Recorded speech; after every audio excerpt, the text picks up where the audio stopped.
Assalamualaikum dan salam sejahtera bagi kita semua. Saya Nur Syahidatul Nabila dari kelas BEPA B1 Surabaya akan menceritakan sebuah cerita rakyat. Jika teman-teman ingin tahu, cerita rakyat merupakan tradisi yang diwariskan oleh masyarakat dari zaman dahulu. Cerita rakyat juga menjadi hiburan pada zaman dahulu. Ini kerana pada zaman dahulu kebanyakan bentuk hiburan berbentuk lisan. Cerita rakyat juga banyak membawa pesan yang tersirat dan juga pelajaran yang dapat kita perolehi dari cerita-cerita tersebut.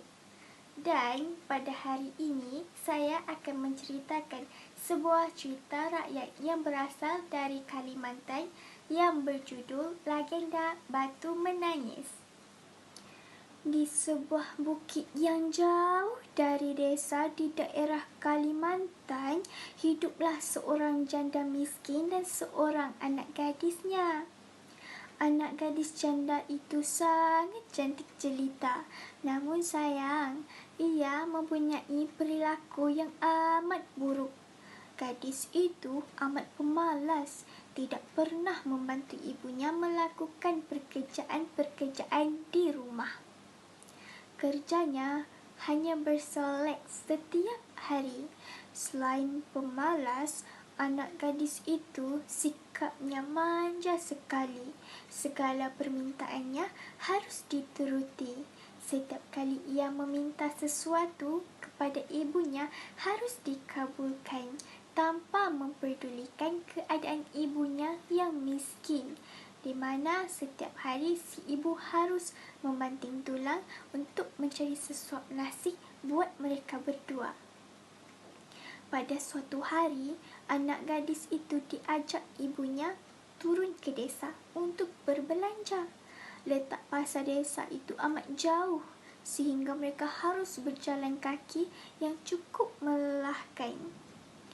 Anak gadis itu berjalan melenggang dengan memakai pakaian yang cantik dan bagus serta bersolek agar orang yang di jalan dapat melihatnya nanti akan terus dikagumi dengan kecantikannya. Sementara si ibunya pula berjalan di belakang sambil membawa keranjang dengan memakai pakaian yang sangat degil. Karena itu, mereka hidup di tempat yang terpencil. Tidak seorang pun yang mengetahui bahawa mereka berdua itu adalah seorang ibu dan seorang anak. Ketika mereka mulai memasuki desa, orang-orang desa memandangi mereka. Mereka begitu terpesona melihat kecantikan anak gadis itu, terutama para pemuda desa yang tidak puas-puas memandang wajah gadis itu. Namun, ketika melihat orang yang berjalan di belakang gadis itu, sungguh kontras keadaannya. Hal itu membuatkan orang bertanya-tanya.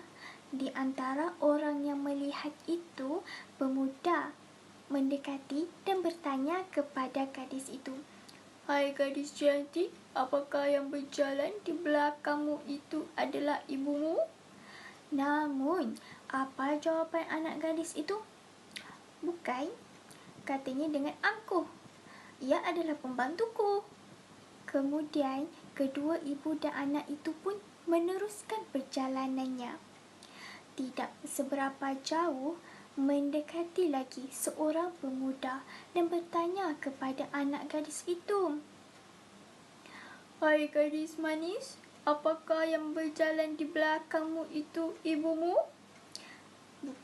Bukan, jawab gadis itu dengan mendongakkan kepalanya. "Ia adalah budak." Begitulah setiap kali gadis itu bertemu dengan seseorang yang berada di sepanjang jalan yang menanyakan perihal ibunya. Selalu jawapannya adalah seperti itu. Ibunya yang diperlakukan sebagai pembantu atau budaknya.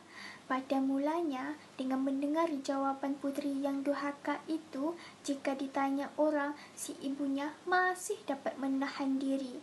Namun setelah berulang kali didengarnya dengan jawapan yang sama yang amat menyakitkan hati sekali, akhirnya si ibu yang malang itu tidak dapat menahan diri.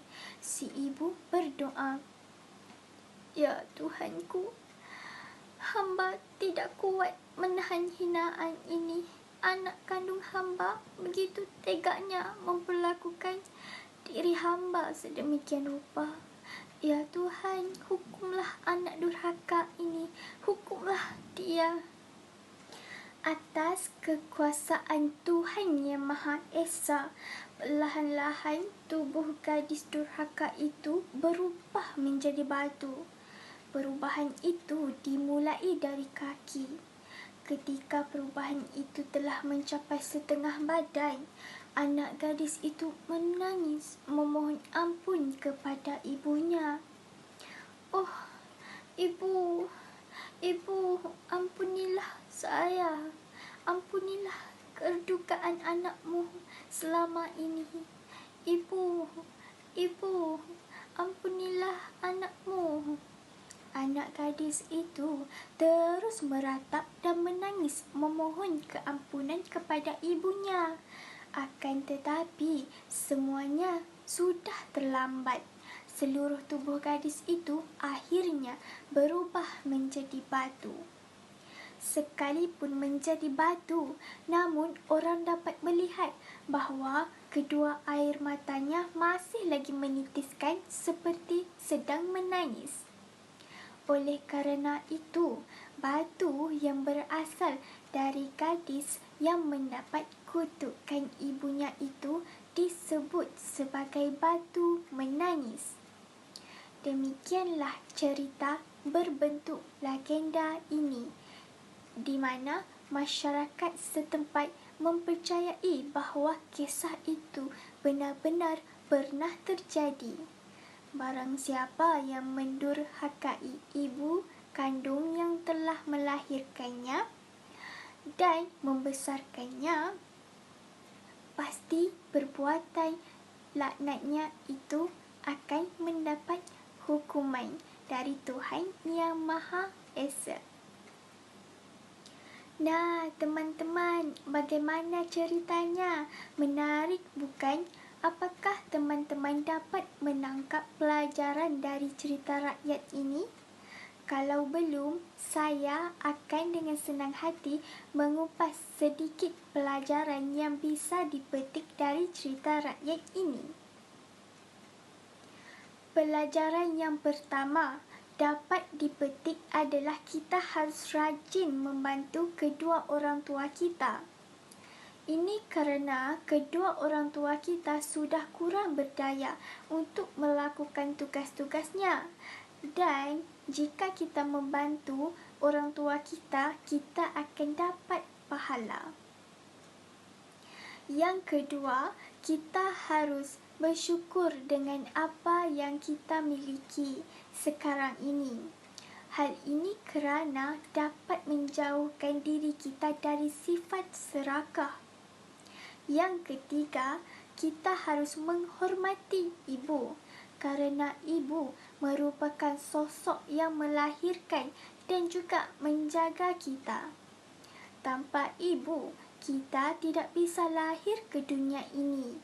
Dan yang terakhir adalah doa seorang ibu sangat mustajab. Kesuksesan dan kebahagiaan kita sekarang dan di masa depan nanti sangat tergantung dengan doa seorang ibu. Sekian cerita yang bisa saya sampaikan pada hari ini. Mohon maaf jika ada salah kata. Saya, Nur Syahidatul Nabila, undur diri. Terima kasih dan sampai jumpa.